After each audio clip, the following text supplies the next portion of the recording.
Right now, the prosecution is playing that hours-long interview that David Tronnes gave police shortly after his wife died. Now, the audio quality is a little shoddy at times, so we're bringing you the best parts, and we are adding transcriptions to help you follow along. In one key moment, Tronnes describes hearing water running in the bathroom, where he claims he found Shanti's body half submerged in the tub. Because you heard the water and didn't hear her, you felt something was wrong? I went upstairs. I don't hear her talking on the phone, so I say hello. I don't hear anything back. I can hear water running.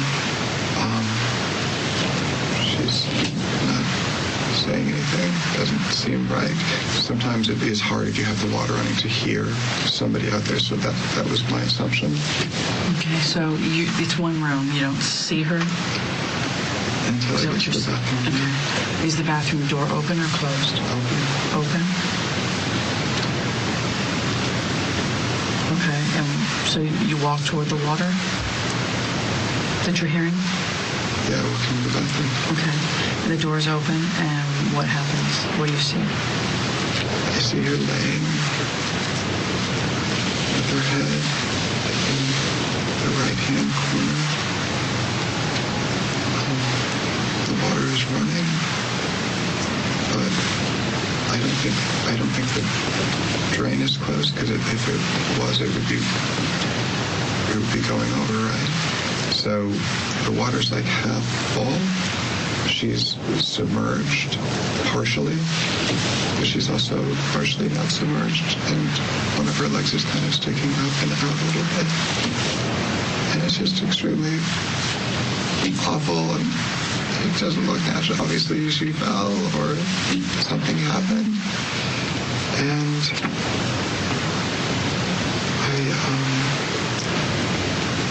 I tried to pick her up. I turned the water off. I tried to pick her up. She's stiff. Tronnes claims that his wife Shanti must have slipped or blacked out before drowning in the bathtub, but prosecutors say there was no sign of a drowning, that there was blood everywhere, and that her injuries pointed to her being beaten and strangled. He has pled not guilty to first-degree murder. Still with us, because I have to get them to weigh in, former federal prosecutor Nima Rahmani and retired Nashville Police Sergeant Melissa Pinkleton. Melissa, let me start with you. Devil is in the details. Here he is, shortly after his wife was found, describing exactly what he found in terms of the water in the bathtub, whether or not, even speculating as to whether or not that drain was open.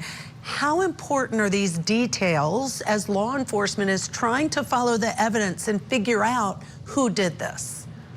They're extremely important because it locks in his story, it locks in what he is saying happened, so that when they go back, like, for example, she was submerged in half a tub of water. Well, when he pulled her out, when the police got there, she had dried blood on her. And what I noticed most about this interview, though, is he's talking about this, and it's almost like he's making it up as he goes along, because he's like, well, the drain, it had to have been closed, right? Well, he's realizing, oh, well, I have to say the drain is closed, because if the drain wasn't closed, the tub would have been overflowing. When he's recalling this, when people recall from their memory, they look up.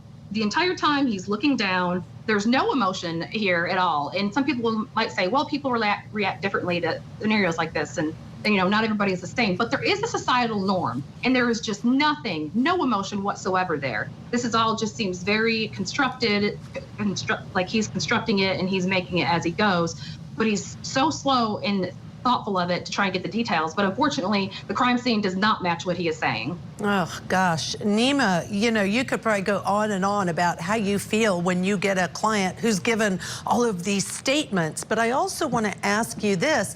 This is the very last thing the jury is going to see or hear for the state's case, other than closing argument down the line. This is the last piece of evidence. It's about 6 hours. It is the entire interview of him. Strategically, do you think that's a good move?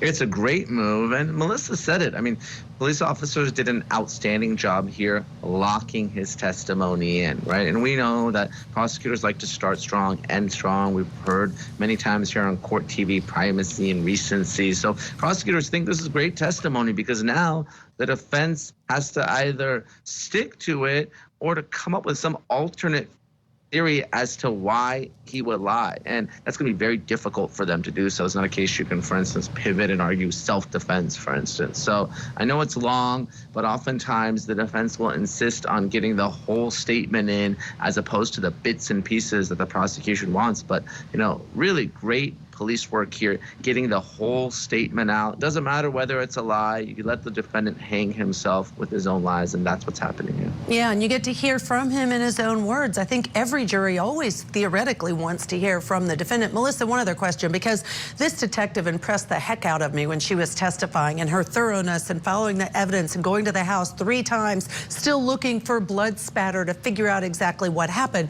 But she also admitted before they started playing this for the jury that, yes, there's some interview techniques. They're honest most of the time, but they may say things to try to get the person to open up. So for instance, she said to him, oh, no, you didn't do anything wrong. Everything's good. And that may not be true, but she's trying to get him to open up. Some people view that as trickery and say, oh my gosh, law enforcement's terrible. They trick him into saying things. How do you respond to that? Well, my response to that is that the courts have given police permission to lie during interrogations. And so it is a technique that we use to elicit a response or to try and rule something out.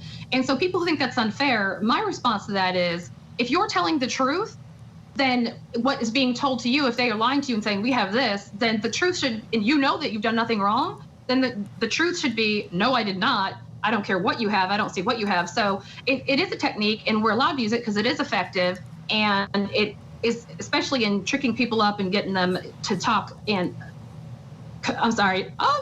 getting them to conflict with what they had stated before. It's conflicting statements. Yeah. Word salad, sorry. No, that's okay. No, I know. I think we all have a lot to say because watching this, it's almost like a train wreck derailing, and then they gain a little ground, and it's an emotional case. I think this jury is going to really, really have a hard time because of the emotional aspect of it.